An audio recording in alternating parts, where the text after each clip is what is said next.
Venga, vamos a meternos de lleno en esto. Bienvenidos a esta nueva explicación visual, donde hoy desglosamos un documento francamente fascinante sobre la maestría en la oratoria. En este análisis, nuestro objetivo es transformar ese pánico paralizante que se siente al principio en la ejecución impecable y serena de un verdadero experto. Todos hemos estado alguna vez en una sala donde casi se puede oler el miedo de la persona que habla, ¿verdad? Bueno, pues hoy vamos a ver exactamente cómo los profesionales consiguen blindar sus presentaciones, así que vamos a construir juntos lo que llamaremos el escudo del experto. Es el mayor miedo de cualquiera que se sube a un escenario. ¿Qué pasa realmente cuando la gente, de repente, desconecta? Imaginemos la escena.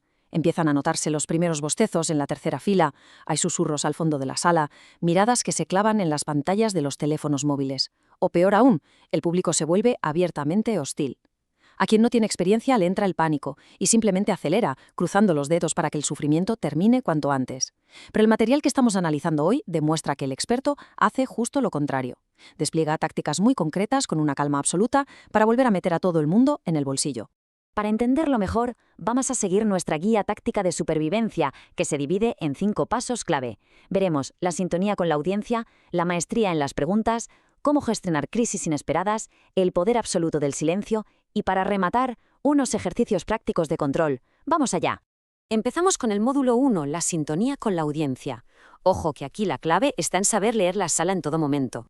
Un verdadero experto no se limita a soltar su rollo, más bien escucha con los ojos, buscando constantemente señales de aburrimiento. Y cuando las detecta, entra en juego nuestro primer concepto clave. Ante la desconexión, quien no tiene tablas se aferra a su guión como un clavo ardiendo y sigue leyendo sin parar. El profesional, en cambio, ejecuta lo que se llama un rompimiento de estado. Básicamente, significa romper el patrón. Si la gente se distrae, se hace una pausa larga, se cambia radicalmente el tono de voz, se lanza una pregunta al aire o sencillamente se camina hacia un lado del escenario que no se había pisado hasta ahora. Esa ruptura repentina en la monotonía obliga al cerebro de los asistentes a volver a prestar atención. Es un auténtico reinicio del sistema.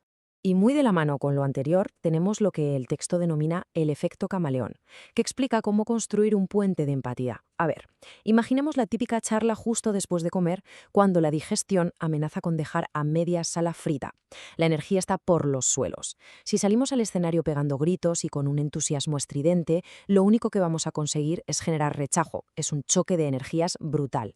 Lo que sugiere el efecto camaleón es ajustar nuestro nivel de energía para igualarlo, solo al principio con el de la sala, y luego, de forma muy sutil, empezar a subir las revoluciones para tirar del público hacia arriba. Es un rescate gradual y muy elegante. Pasamos al punto número 2, la maestría en las preguntas. El temido terreno de las sesiones de Q&A. Las sesiones de preguntas son ese momento crítico donde una presentación brillante puede irse al traste en 5 minutos si no se tiene un plan. Menos mal que este protocolo de 3 pasos nos saca del apuro. Primero, la regla de los 3 segundos. Antes de contestar cualquier cosa, hay que hacer una pausa de 3 segundos de reloj. Esta proyecta una autoridad tremenda y demuestra un control emocional de hierro. Segundo, agradecer y validar. Decir algo estilo «gracias por plantear esto» es un punto realmente interesante. Esto desarma de inmediato a quien pregunta y rebaja la tensión de toda la sala. Y tercero, la pregunta espejo. Si nos lanzan una duda muy enrevesada o con mala intención, la reformulamos diciendo «a ver, para asegurarnos de que respondo exactamente a lo que buscas». El problema principal sería «esto no solo aclara el panorama, sino que además regala unos segundos de oro para pensar la respuesta». Y llegamos al punto 3, la gestión de crisis inesperadas. Porque, seamos realistas, el plan B siempre tiene que estar listo. La ley de Murphy no perdona. Si algo puede salir mal en directo, va a salir mal. Ante un fallo técnico, por ejemplo, que el proyector muera de repente, la reacción amateur es sudar frío, parar el evento y deshacerse en disculpas.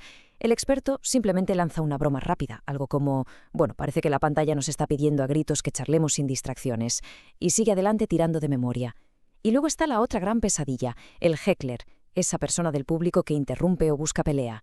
El error garrafal aquí es dejar que el ego tome el control y enzarzarse en una discusión pública. En su lugar, el texto recomienda la técnica del puente. Se responde con total serenidad. Ese es un punto de vista distinto y, para no desviarnos del tema principal de hoy, si te parece, lo comentamos en profundidad en cuanto terminemos. Conflicto esquivado y el control vuelve de inmediato a nuestras manos. Cuarto pilar de nuestro escudo. Y aquí vamos a bajar un poco el ritmo. El poder del silencio. El silencio es, sin lugar a dudas, el arma más poderosa y a la vez la más olvidada en el mundo de la comunicación. A menudo se piensa que hablar bien significa rellenar cada mínimo hueco con palabras, pero la realidad es que la elocuencia se moldea en los espacios vacíos. Fijaos, un comunicador top utiliza una pausa total justo antes de soltar su argumento principal. Este silencio repentino corta el aire, genera una especie de magnetismo que hace que los cerebros de los asistentes se inclinen hacia adelante, metafóricamente hablando, esperando ver qué pasa a continuación.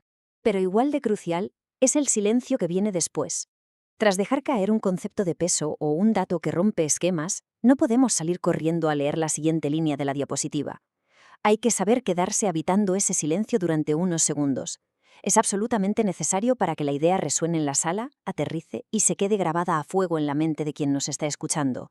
Y ojo, porque también tiene un uso defensivo. Ante el típico murmullo que no cesa o alguien trasteando ruidosamente en la última fila, en vez de pedir por favor que se callen y rogar atención desde el escenario, el movimiento maestro es simplemente dejar de hablar, congelar por completo el discurso y clavar una mirada serena y prolongada hacia donde viene el ruido.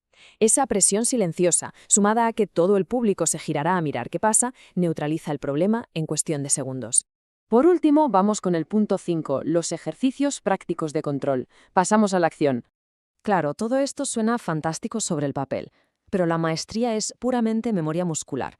No podemos esperar a tener a 500 personas delante para ver si sabemos gestionar un imprevisto. La gran lección aquí es llevarnos los deberes a casa y simular el caos. Primero, con el ejercicio del distractor. Le pedimos a un compañero que haga ruido, tosa o mire el móvil descaradamente mientras ensayamos, para forzarnos a mantener el temple. Segundo, la improvisación ante el vacío. Apagar la pantalla traición en medio de un ensayo para obligarnos a cerrar la idea sin mirar chuletas. Y tercero, el simulacro de preguntas. Apuntar las 5 cuestiones más difíciles y puñeteras sobre nuestro tema y responderlas en voz alta aplicando a rajatabla la regla de los 3 segundos. Ya lo dicen, quien suda en el entrenamiento no sangra en el campo de batalla. Y para poner el broche de oro a nuestra explicación, nos quedamos con esta reflexión del documento original, que básicamente resume toda esta filosofía. Trabajar la sintonía, dominar los silencios, prepararse para lo peor, nada de esto sirve para engordar el ego de quien tiene el micrófono. Todo lo contrario.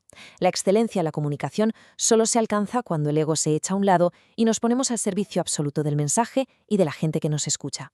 Es justo en ese clic mental, al quitar el foco de nosotros mismos, cuando el miedo se esfuma y todas estas herramientas nos hacen imparables. Así que, ¿qué tipo de escudo elegiremos llevar la próxima vez que nos toque salir ahí fuera? Es desde luego una pregunta que merece una buena pausa silenciosa.